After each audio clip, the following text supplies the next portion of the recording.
They said, obviously man-made lines. Why would somebody make this white line? It goes for miles across the desert. Nobody knew what these white lines were until they got airplanes. And they realized these are actually giant pictures. How many have ever heard of those before? They're called the Nazca lines down in Peru. Amazing. When they came across there in 1571, the Spanish found stones with strange animals carved on them. They'd never seen an animal like that, so they brought the stones back to the King of Spain and said, what are these? He said, I don't know. They're called the Nazca burial stones. I have 3 of them in my museum here in Pensacola. I have 2 of them on the table with me tonight. One is a replica. I have 3 originals, though. These Nazca burial stones that are found down there have dinosaurs and humans together. Of the thousands of stones that were found, about 500 contain dinosaurs and humans together. They show all sorts of things like heart surgery, brain surgery, strange things on these stones. Dr. Baugh has 2 in Texas. Don Patton has 1. Dennis Swift has 2, I think, and we have 3. There's only 15 in the whole United States. 3 of them right here in Pensacola. Come on down and see our world-famous, small right now, but we're getting there, museum. We'll take over to Smithsonian here one day. Anton Willette's a friend of mine. He went down there and spent 8 months studying the Ica stones. Dennis Swift is a pastor in Oregon. He goes down there every year, talks to Dr. DeCara about these Ica stones.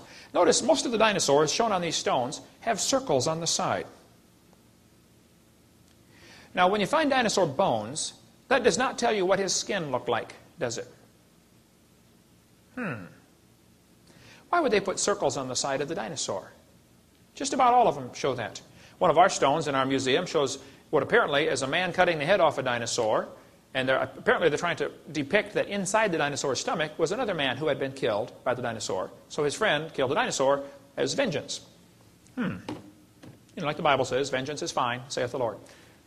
Or something like that. But very interesting story on some of these stones. And why did they put the circles on the skin? Well, nobody had ever found fossilized dinosaur skin until about 10 years ago, when a missionary in Bolivia found fossilized dinosaur skin. That missionary's sister lives in Milton, Florida. There's the phone number right there. Linda Mellon from Milton. They found this fossilized dinosaur skin. And guess what? There were circle patterns on the side. Now, how did they know to put circles on the sides of the dinosaurs if they hadn't seen a live one? Interesting. Here's a chief cutting the head off of one. Here's a fellow riding one. I'd be careful if I was going to do that. Ancient pottery sometimes shows dinosaurs. This one's from one of the tombs in Ica, Peru. One of the Indian mummies they found there in this tomb had a blanket wrapped around it. And all through the blanket, they had woven pictures of dinosaurs. I'll blow it up for you so you can see it there. That's what they look like, woven all through that fabric. Dennis Swift has it in Oregon. I've held it in my hand, looked at it. Just amazing. Down in Acamburo, Mexico. You're from Mexico, right, brother missionary? You ever been to Acamburo? You know where that's at? Go to Mexico City, turn right, go about an hour and a half. Middle of nowhere. You've been to Mexico City? Okay, thank you, son. That's good. And you're his son. Okay, amen. In Acamburo, Mexico, they found 56,000 ceramic figurines of dinosaurs and people together. The people in the town are real quiet about it because it just really upsets all the theories about evolution. But John Turney's been down there many times studying the Acamburo figurines. They're telling us in school nobody's ever seen a dinosaur. Kids, don't you believe that for a second. An Italian peasant killed a dinosaur, apparently, in 1572. They had it mounted for a museum display. Smacked it on the head. Apparently it was a Tanistropheus. Roman swords were found in Tucson, Arizona. And by the way, you're going to be told in school Columbus was the first white man across the ocean. That is simply not true.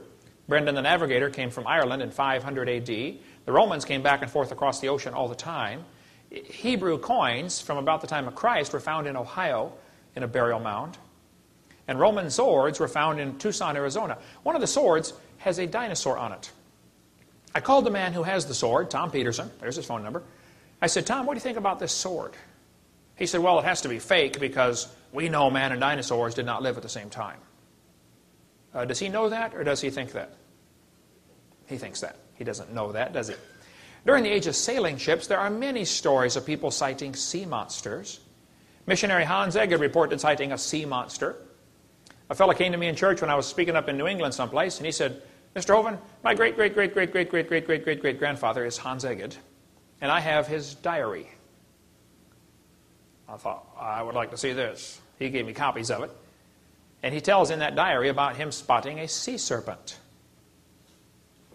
Very interesting, off the coast of Greenland. Here's the story that he said from the diary. As for other sea monsters, none of them have been seen by us or any of our time that I ever could hear, save the most dreadful monster that showed itself upon the surface of the water in the year 1734 off our new colony, that's Greenland, in 64 degrees.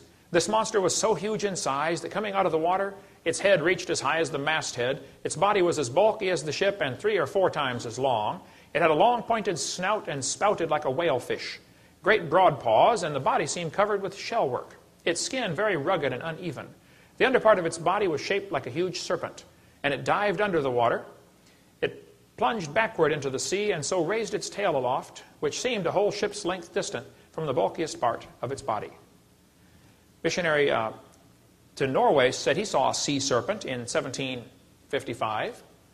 On board the HMS Daedalus, Captain McKay said his crew watched as a 60-foot sea serpent swam under their boat. The sailors on board said, Captain, please don't mention this in the logbook because we're going to get laughed at. Well, he put it in the logbook anyway, and he even got called in by the admiral. He said, what are you doing talking about a sea serpent? Don't you know they don't exist? He said, Admiral, I saw it. He said, it was so close, if it had been a man of mine acquaintance, I could have recognized him easily. That was his story. During the 1850s, the whaling ship Monongahela set sail to go catch whales, and instead they killed a sea serpent, 103 feet 6 inches long. It had 4 swim fins, an alligator-like head, and 94 very sharp teeth. Another ship stopped to see what they were working on, and they saw them cutting up this giant sea serpent. The folks on the Monongahela said, look, you've heard about sea serpents? You've heard sailors get laughed at? Come take a look. Here's one right here. We killed it.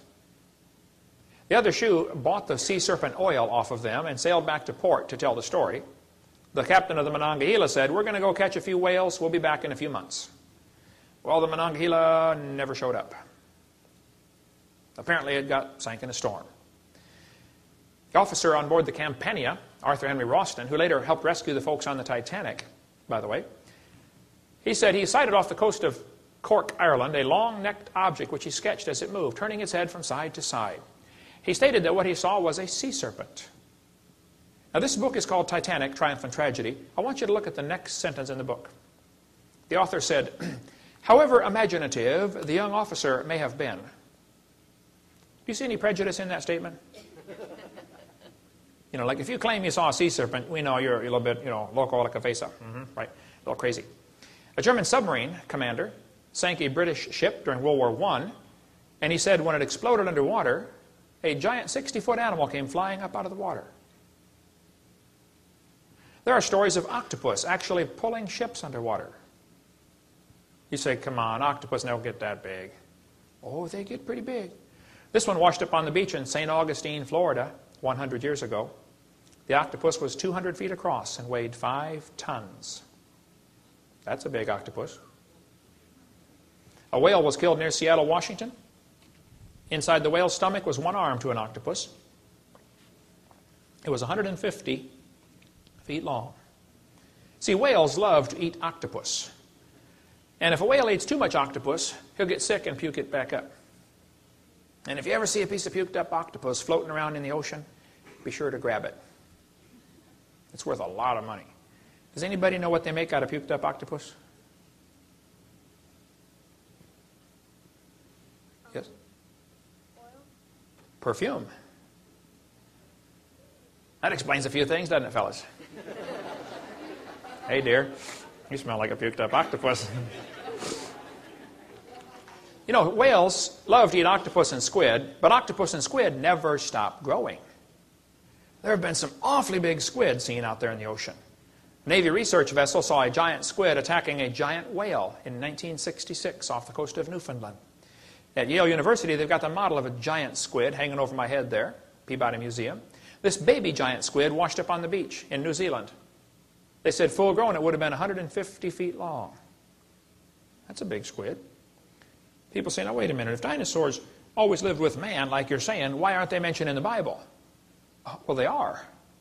Dinosaurs are in the Bible. Now, the word dinosaur isn't used. That word wasn't made up till later, but they're called other names, which I'll show you. If you get the book of Job, the book of Job has 42 chapters.